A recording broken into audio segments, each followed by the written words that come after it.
Hello, Jocelyn McCarthy here, Biology 225, and for this week's lab report, I am here to demonstrate and show you the results on my, what is it called? Microbial growth salt tolerance testing using different types of broth that has different range of saline in them. So I'm going to go ahead and tilt down the camera to show you the test tubes. Okay? And here we are looking at different tests. So this, we had two types of assignment. So we're going to go ahead and start off with this one right here first. So with this assignment, this was to test the osmolarity of the bacteria. And for this week's bacteria, again, we were to use Staph epidermidis as well as the Staph cerevisiae. Okay? And so we were asked to test 6 different vials of broth. And each broth ranges from 1%, 7%, and 15%. It all says on these. However, I just marked it off so I can easily see it. Okay, what I'm holding here is the bacterium that is Staph epidermidis. And this result, after incubation of 12 hours at first, nothing happened. 24 hours, nothing. And lastly, I incubated these for 48 hours in total. So the result were as follows. All these Staph epidermidis did not show any growth at all. It is clear in color. There's no turbidity, and all of them are considered as isotonic, meaning it likes to live in an equal isotonic environment. All right, I'm going to move on to this bacterium, which is the Staph cerevisiae. We have the 1%, 15%, and a 7% salt in them. This one showed a little bit more interest because this particularly here, number 1, 1% I meant, it showed growth. 15% no growth, and it stays clear like the epidermidis, while the 7 showed some excuse me, growth as well. So with the 1%, this is considered a halotolerant, which is having a lot of salt concentration. As you can see here, it's hard to see on the camera. There's a lot of growth in them too.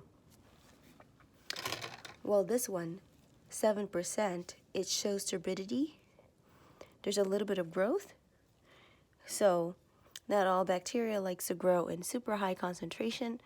Doesn't necessarily mean that they need it for growth as well.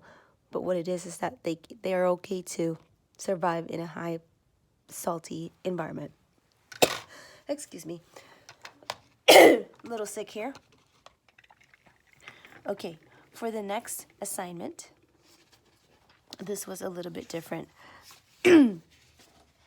So now we were asked to take another set of vials, which are 6 vials again. And it was tested in different pH this time. So the pH were from a scale of 0 to 14, and 7 would be neutral. Anything below that would be acidic.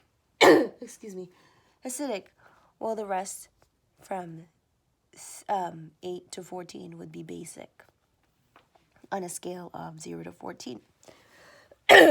So we were asked to do for pH of 5, 7, and 9. These right here were separated as 2 different bacterium, and the front side would be the Staph epidermidis. Staph cerevisiae, and then the one at the back here are Staph epidermidis. This one had an interesting result as well. I have noticed that all of the Staph epidermidis did not show any growth at all as far as pH solution. So this looks clear as well, just like the previous experiment. And these cerevisiae, except for the one that has a pH of 5, did not show any growth. However, 7 and 9 here showed some turbidity. Number 7, most especially, is more cloudy than the one that's pH of 9. And this makes a lot of sense because Staph epidermidis usually grows on our skin and nails, so it's not really acidic. We're considered more neutral, while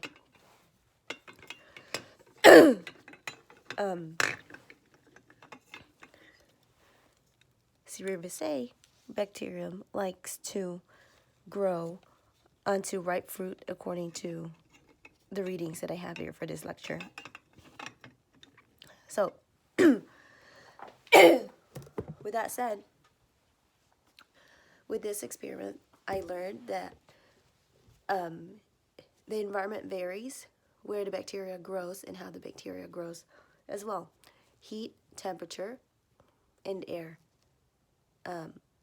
shows a lot of difference on how the bacteria grows. Thank you so much for watching. I'll see you next week.